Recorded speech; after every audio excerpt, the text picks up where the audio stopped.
I don't tell this story often, because mostly I hate reliving it, but also because when you try to explain something like this, people smile politely, maybe even laugh it off. But I know what I heard, I know what I saw, and God help me, I know what's still out there. It was late October when Eric and I went to go camping in the Blackwood Forest. We wanted to get away. No phones, no city noise, just miles of tree and sky. Blackwood had a reputation for being remote, untouched, and other things, though we didn't pay much attention to the stories. Stories about strange disappearances and voices were just campfire fodder, or so we thought. The hike in was uneventful, beautiful even. The trail wove between towering pines that stretched like ancient sentinels towards the sky, their branches forming a canopy that muted the sunlight. By the time we found a clearing and pitched our tent, the world was steeped in twilight. Everything was bathed in this eerie orange glow, the kind that makes shadows seem longer and darker than they should be.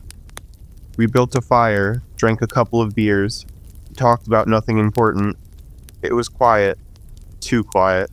At first, we chalked it up to the forest being remote, but looking back, the stillness was unnatural.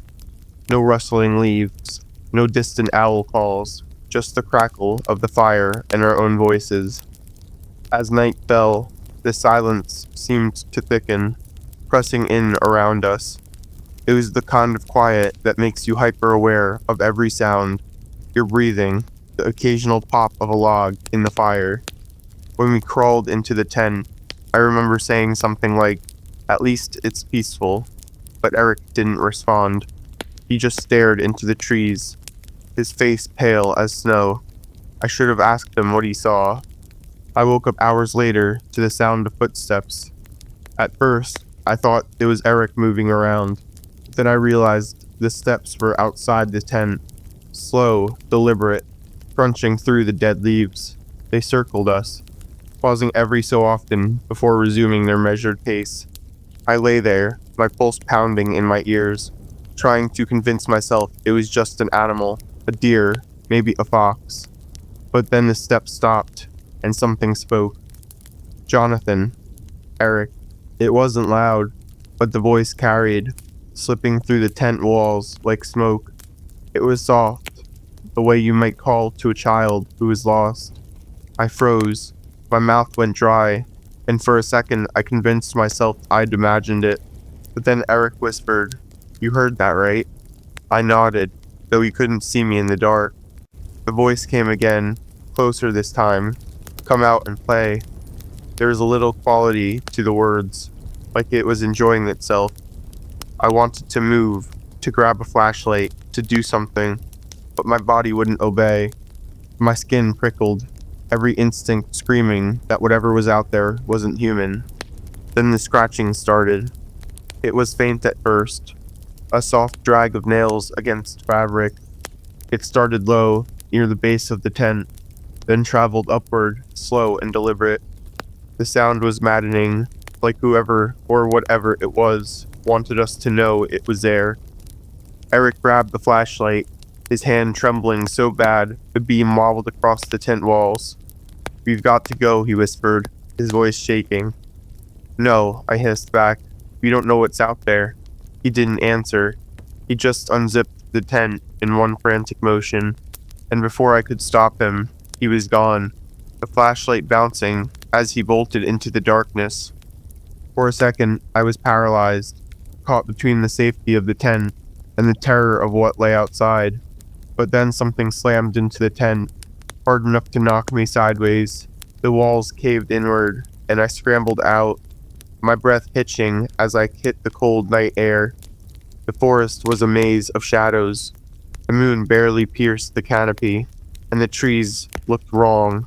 Their trunks were gnarled, the branches twisted into unnatural shapes, like skeletal hands reaching toward me. The air smelled sharp, metallic, like blood. I heard Eric screaming. It wasn't a normal scream. It was guttural, broken, the sound of someone being ripped apart. It came from deeper in the woods, and every instinct told me to run the other way. but I couldn't leave him. I took a step, then another, my legs shaking so badly I thought they'd given out. "Eric?" I called, my voice barely more than a whisper. The laughter started then.